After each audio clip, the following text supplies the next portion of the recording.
pemirsa, Anda masih bersama kami di debat kedua calon gubernur dan calon wakil gubernur Jawa Barat tahun pemilihan 2024. Dan kita memasuki segmen ini adalah segmen yang tentunya tidak kalah seru dari segmen-segmen sebelumnya. Dan kami mengingatkan kepada seluruh hadirin untuk tetap mematuhi tata tertib dan aturan main yang berlaku. Hadirin dan juga pemirsa, jika di segmen sebelumnya pertanyaan dibuat oleh tim panelis, namun untuk segmen 4 dan 5 maksud saya, pertanyaan boleh diajukan oleh calon gubernur maupun calon wakil gubernur. Dan begitupun untuk jawaban maupun tanggapan boleh dilakukan oleh calon gubernur atau calon wakil gubernur. Betul sekali Alfian, pertanyaan yang diajukan oleh pasangan calon bisa oleh calon gubernur atau calon wakil gubernur dan bisa ditanggapi atau dijawab oleh pasangan calon gubernur maupun calon wakil gubernur yang dituju. Jawaban pertanyaan akan ditanggapi oleh calon gubernur dan calon wakil gubernur penanya. Selanjutnya akan direspon kembali oleh calon gubernur dan calon wakil gubernur yang menjawab.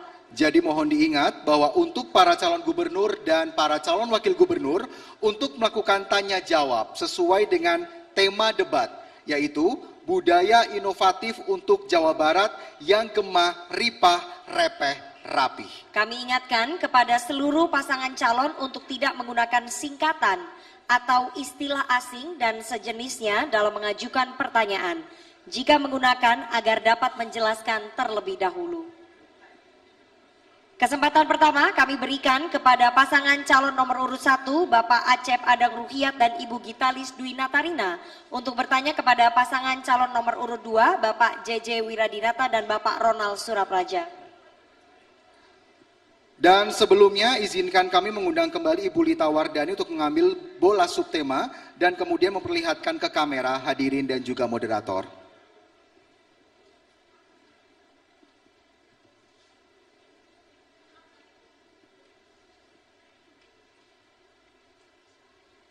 Bisa langsung dibaca, Ibu?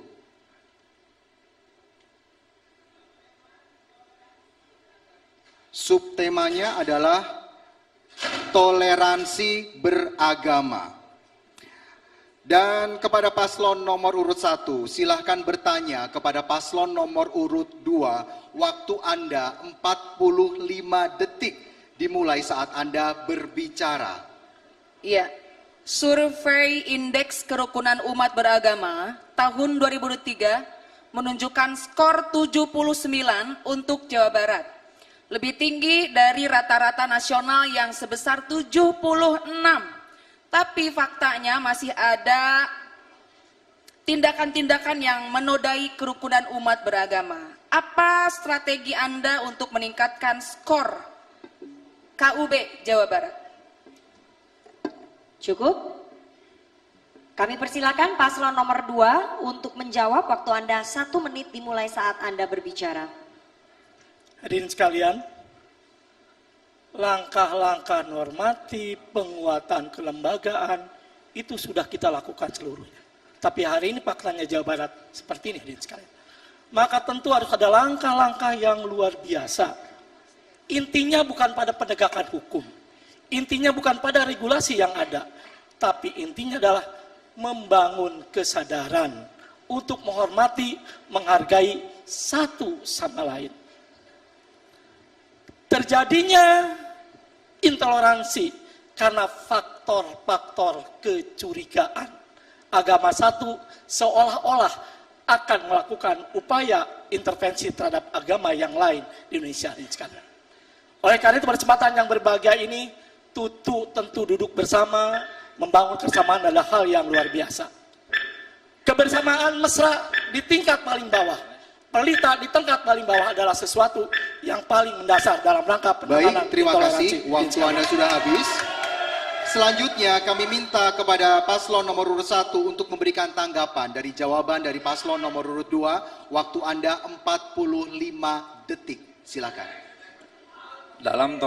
Dalam toleransi beragama, kita mengenal dalam konteks beragama, dalam agama Islam kita mengetahui ada yang disebut adalah ukhuwah, adalah persaudaraan. dalam konteks persaudaraan kita mengenal ada ukhuwah Islamiyah, ukhuwah watoniyah, dan ukhuwah insaniyah. Ditambah dengan ada yang disebut ukhuwah ijtimaiyah. Dari 4 aspek ini adalah merupakan ciri khas yang tentu harus kita jaga di dalam konteks bagaimana berbangsa dan bernegara, terutama di dalam rangka toleransi beragama. Yang kita maksud adalah bagaimana keberagaman agama yang ada di Jawa Barat ini harus kita pelihara, kita memulai sehingga Cukup Bapak, waktunya habis. Terima kasih. Kami persilakan kepada paslon nomor urut 2 memberikan respon dari tanggapan paslon nomor urut 1. Waktu Anda 45 detik. Cara berpikirnya sudah sama, membangun kebersamaan. Hanya persoalan implementasi di tingkat bawah itu yang tentu menjadi hal yang penting. FKUB atau lembaga lain di tingkat kabupaten kota saya kira terlalu elitis.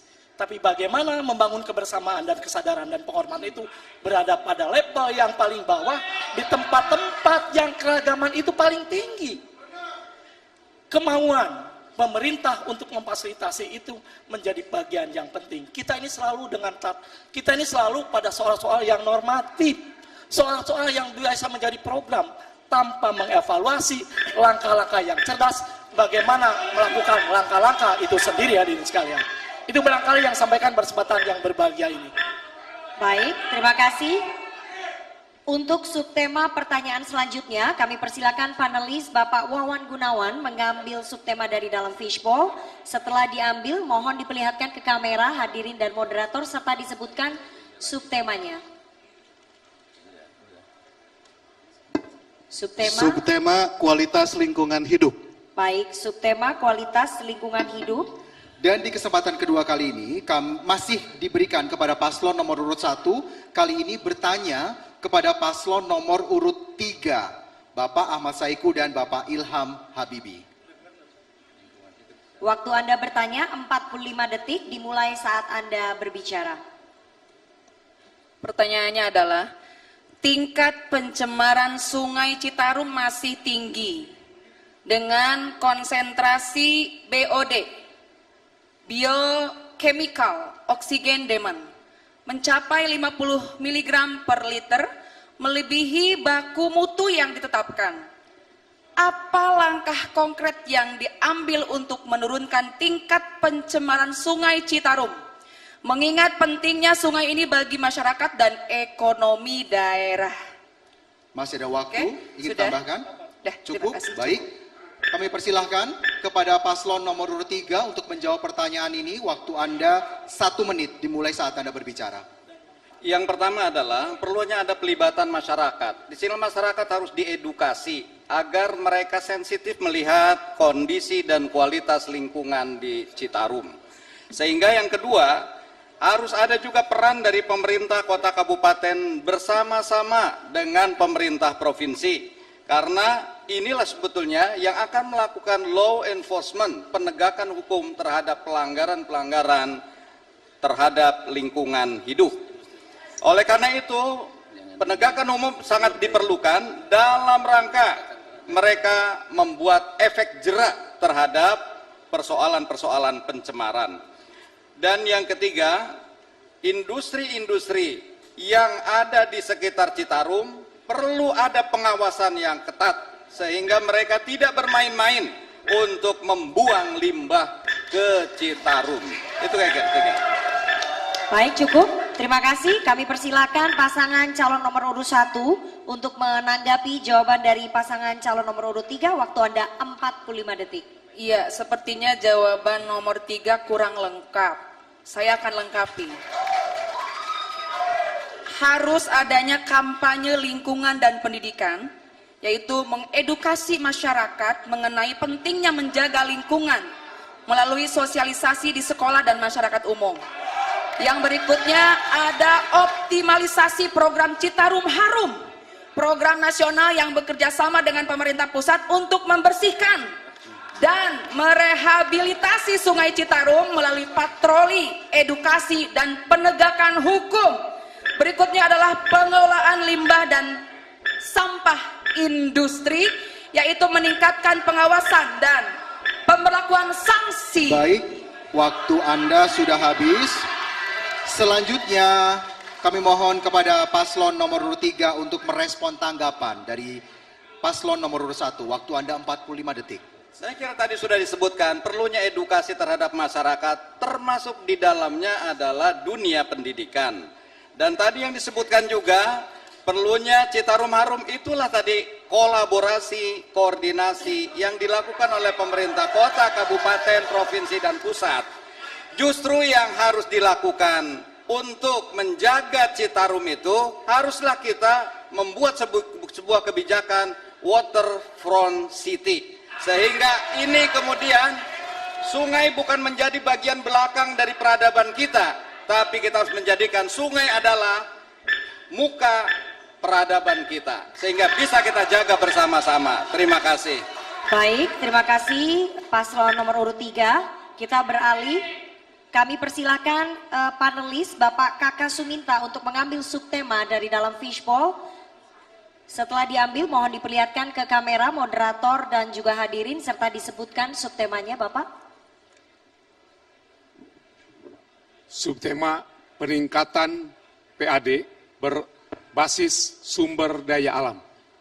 Subtema peningkatan PAD berbasis sumber daya alam. Kepada paslon nomor 1 dipersilahkan untuk bertanya kepada paslon nomor urut 4, Bapak Dedi Mulyadi dan Bapak Erwan Setiawan. Waktu Anda 45 detik dimulai dari Anda berbicara. Iya.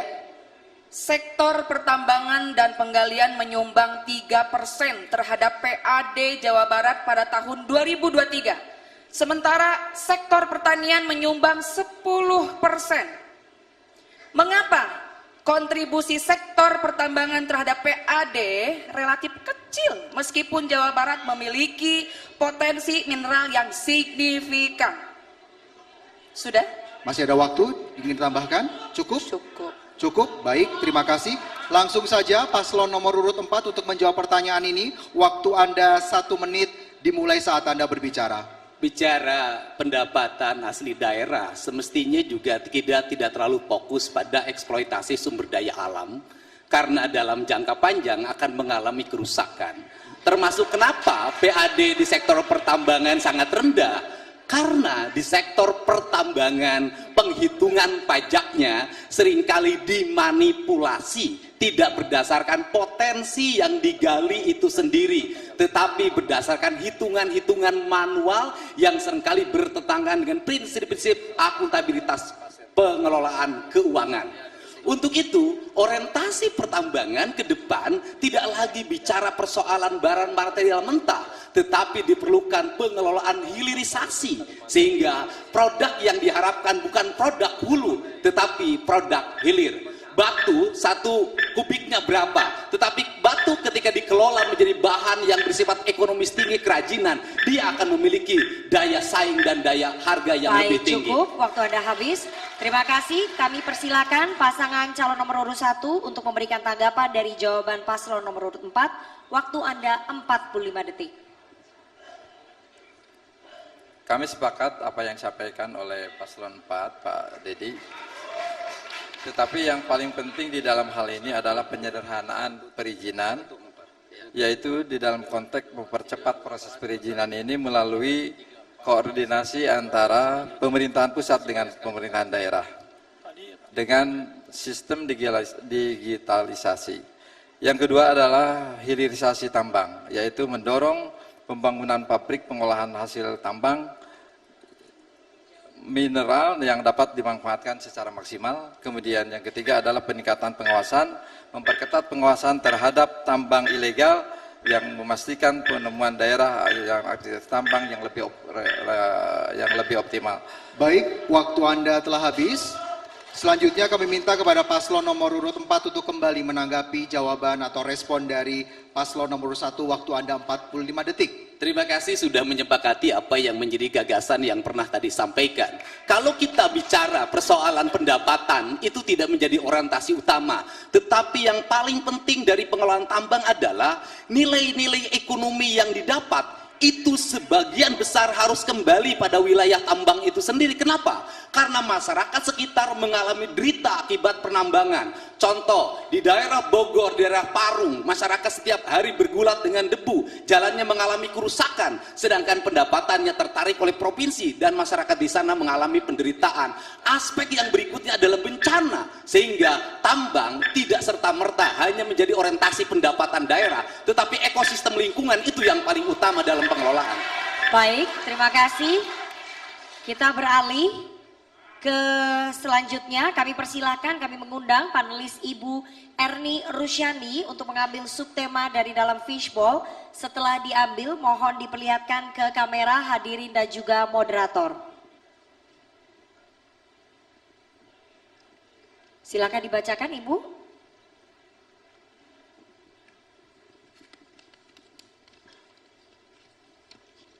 Subtema pariwisata. Subtemanya adalah pariwisata. Kepada paslon nomor urut 2, dipersilahkan untuk bertanya kepada paslon nomor urut 1, Bapak Acep Adang Ruhyat dan Ibu Gitalis Dwina Tarina. Waktu Anda 45 detik untuk bertanya dimulai saat Anda berbicara. 27 kabupaten kota tentu punya potensi yang luar biasa. Pertanyaannya adalah, kenapa wisata kita, kenapa pengembangan wisata kita tidak beranjak dan seperti itu?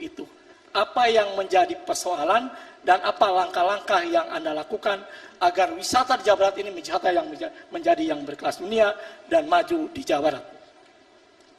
Waktunya masih ada yang ingin ditambahkan, Bapak?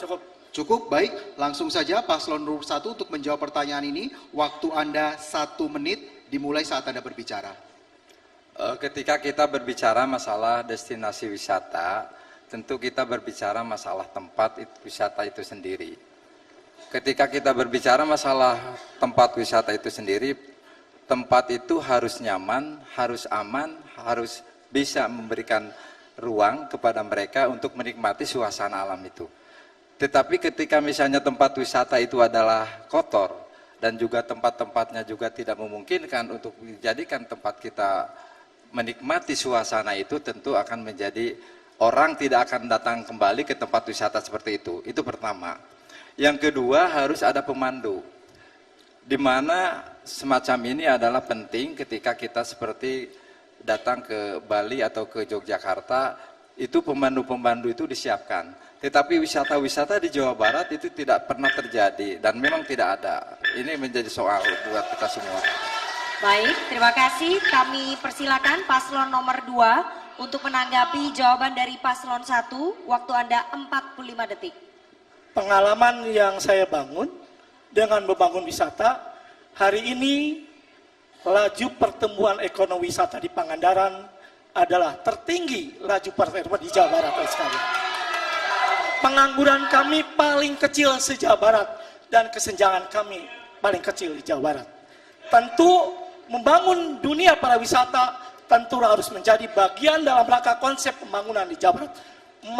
Mana daerah yang akan kita kembangkan, kita petakan untuk dibangun pariwisatanya dengan serius. Kuncinya pada kepemimpinan, pada leadership, kemauan itu sendiri daripada itu. Tanpa itu saya kira akan seperti inilah pariwisata di Jawa Barat tadi sekalian. Baik, terima kasih. Selanjutnya kami minta kepada paslon nomor 1 untuk memberikan respon dari tanggapan paslon nomor urut 2, waktu Anda 45 detik. Silakan.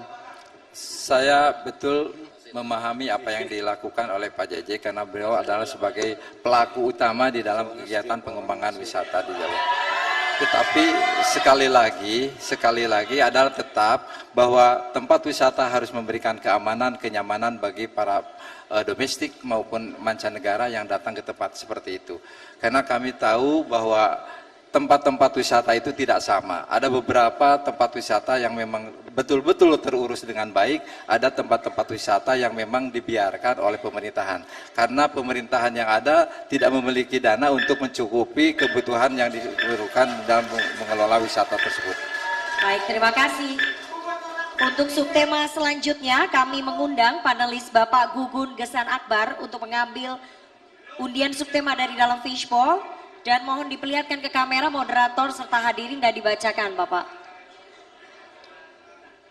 Subtema mitigasi bencana. Mitigasi bencana. Subtema mitigasi bencana. Paslon nomor urut 2 dipersilakan bertanya kepada paslon nomor urut 3, Bapak Ahmad Saiku dan Bapak Ilham Akbar Habibi. Waktu Anda 45 detik untuk bertanya, dimulai saat Anda berbicara. Jawa Barat rawan akan bencana. Rumah saya, Pak, tepat di dekat Sesar Lembang. Tiap hari saya deg-degan. Beneran deh, ya. Pak JJ Pangandaran juga deg-degan kadang takut akan tsunami. Gitu kan ya, 2006 ya Pak ya. Masalahnya, bencana itu bukan hanya diakibatkan oleh alam saja, tapi juga ada bencana yang diakibatkan oleh kelalaian manusia. Saya sebagai orang yang tinggal di Bandung, Bapak tahu kalau di Bandung itu ada Pusat Sains dan Teknologi Nuklir Terapan. Di Bandung ada reaktor nuklir. Dan juga ada Pusat Penelitian Virus Bio Farma. Bagaimana strategi Anda untuk menanggulangi resiko bencana Nubika, nuklir, biologi, dan kimia? Amit-amit, tapi bisa saja terjadi di Jawa Barat ini. Terima kasih. Baik, sekarang kami minta kepada paslon nomor urut 3 untuk menjawab pertanyaan ini. Waktu Anda 1 menit, dimulai saat Anda berbicara. Terima kasih, saya jawab satu-satu. Ini nuklir, biologi, dan kimia ya. Kalau kita bicara mengenai nuklir, reaktor yang kita miliki di ITB sudah ada puluhan tahun. Ya. Dan dia kecil, dan ini hanya untuk riset. Jadi sebetulnya tidak merupakan satu ancaman yang besar. Kalau memang kita juga harus lihat di lain negara kayak Jepang, mereka adalah sama dengan kita, Ring of Fire, cincin dari api ini, tapi tetap saja mereka pada umumnya bisa mengelola nuklir dengan sangat baik. Yang kedua mengenai biologi dan kimia, sama, saya kira ini adalah standar-standar dunia yang harus kita penuhi. Itu memang ada risiko untuk menyemar adanya virus, ada juga zat-zat yang bahaya dari laboratorium dan lain. Tapi jika kita memang memenuhi standar yang telah ditetapkan, karena bukan kita saja yang merupakan negara yang rawan terhadap bencana alam, banyak negara lainnya, saya kira pada umumnya kita berada dalam posisi yang baik. Sekian dari saya, terima kasih. Cukup, terima kasih. Kami persilakan paslon 2 untuk merespon jawaban dari paslon 3. Waktu Anda 45 detik, dimulai saat Anda berbicara. Saya kira kita harus berpikir jauh ke depan tentang nuklir, biologi, dan kimia. Tentu kalau langkah-langkah tidak dipikirkan dari sekarang, apapun tentu akan berdampak kepada di masyarakat, terutama di lingkungan Bandung dan sekitarnya. Oleh karena sekalian, maka tentu yang harus kita lakukan adalah bagaimana memelihara ini menjadi alat-alat vital, objek nasional yang ada di Jawa Barat. Karena bagaimanapun saya yakin suatu saat akumulasi dari Nubita akan menjadikan sesuatu bencana bagi kita semua sekalian. Baik, terima kasih. Langsung saja bisa dijawab pertanyaan atau dijawab responnya. Waktu Anda 45 detik, dimulai saat Anda berbicara. Saya kira perencanaan jangka panjang adalah bagian yang sangat krusial dalam perencanaan apapun. Jadi kita tidak boleh lalai mengenai itu, apalagi ini merupakan teknologi yang memang punya potensi untuk menjadi bencana besar. Saya sangat percaya kepada SDM kita di Indonesia, berkualitas, berpengalaman secara internasional, dan jika dipimpin dan dikelola dengan baik, kita mampu banyak sekali hal. Jadi jangan kita ragu dengan orang kita punya orang yang, tapi yang harus kita perhatikan adalah disiplin. Disiplin itulah yang saya kira kelemahan kita, disiplin juga dalam hal merawat dan sebagainya, di situ harus kita lihat. Tapi in prinsip kita punya sumber daya manusia yang mumpuni, yang mampu menanggulangi risiko-risiko tersebut. Terima kasih. Untuk subtema pertanyaan selanjutnya, kami persilakan panelis Bapak Kaka Suminta untuk mengambil subtema dari dalam fishbowl. Setelah diambil, mohon diperlihatkan ke kamera, moderator dan juga hadirin, serta dibacakan. Subtema industri budaya. Subtema industri budaya. Kini giliran paslon nomor urut 2. Masih paslon nomor urut 2, dipersilakan bertanya kepada paslon nomor urut 4. Waktu Anda 45 detik untuk bertanya, dimulai saat Anda berbicara. Paslon nomor 4, kita punya banyak budaya yang ada di Indonesia. Tetapi hari ini kita juga menyaksikan satu peristiwa budaya kita hilang. Banyak di Sumedang, di lain sebagainya. Apa langkah-langkah Anda agar budaya kita tetap lestari dan tentu menjadi bagian dari kehidupan masyarakat Jawa Barat. Masih ada waktu tersisa, ingin ditambahkan Bapak? Cukup? Baik. Langsung saja kita ke paslon nomor urut 4 untuk menjawab pertanyaan ini. Waktu Anda 1 menit. Silakan. Kalau bicara tentang industri budaya, pasti ada dua daerah yang memiliki kekuatan produktivitas industri budaya. Yang pertama Bali, yang kedua Jogja. Kenapa mereka unggul? Karena apa? Karena budaya adalah perilaku hidup mereka dalam setiap hari.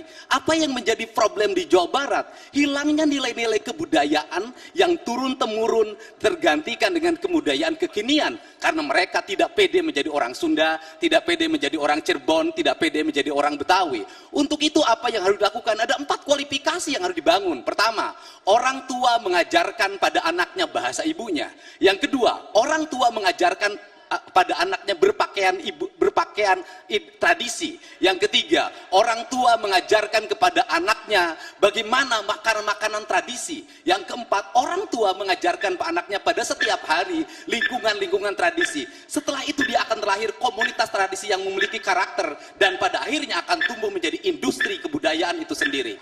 Terima kasih.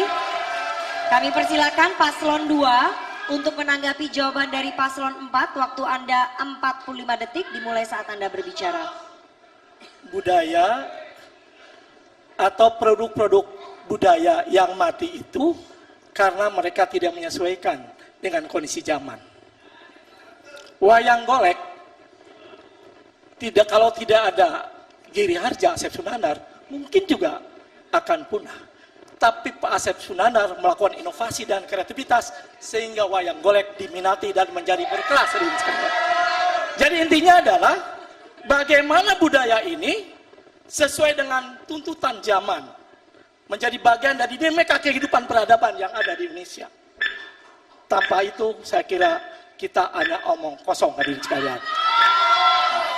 Baik, terima kasih. Langsung saja paslon nomor urut 4 untuk memberikan respon. Waktu Anda 45 detik dimulai saat Anda berbicara. Apa yang dilakukan oleh Bang Asep adalah inovasi. Inovasi itu akan terbentuk dalam sebuah karakter lingkungan. Tidak ada inovasi kalau karakter lingkungannya tidak terbangun. Untuk itu, pendidikan di sekolah harus mulai mengarahkan pada pendidikan berkarakter kebudayaan. Sebagai contoh misalnya, bahwa industri makanan di kita itu berkembang. Dari sama lahirlah berbagai rumah makan yang melahirkan multidimensi ekonomi. Pertanyaannya adalah, adakah kurikulum di sekolah yang mengajarkan anak-anak membuat sambal? Kemudian, arsitektur bangunan harus dibikin arsitektur yang memiliki karakter. Bali tumbuh karena punya arsitektur yang punya karakter. Jogja tumbuh karena punya arsitektur yang punya karakter. Kalau Jawa Barat ingin maju, maka karakteristik budaya harus dibangun dalam multidimensi ekonomi. Terima kasih, kami berikan aplaus paling meriah untuk jawaban dan tanggapan dari pasangan calon gubernur dan wakil gubernur Provinsi Jawa Barat. Dan kita akan jeda terlebih dahulu. Kami akan kembali masih dengan segmen tanya jawab antar semua pasangan calon gubernur dan wakil gubernur Jawa Barat. Pemirsa jangan kemana-mana, tetap bersama kami di Debat kedua calon gubernur dan calon wakil gubernur Jawa Barat pemilihan tahun 2024.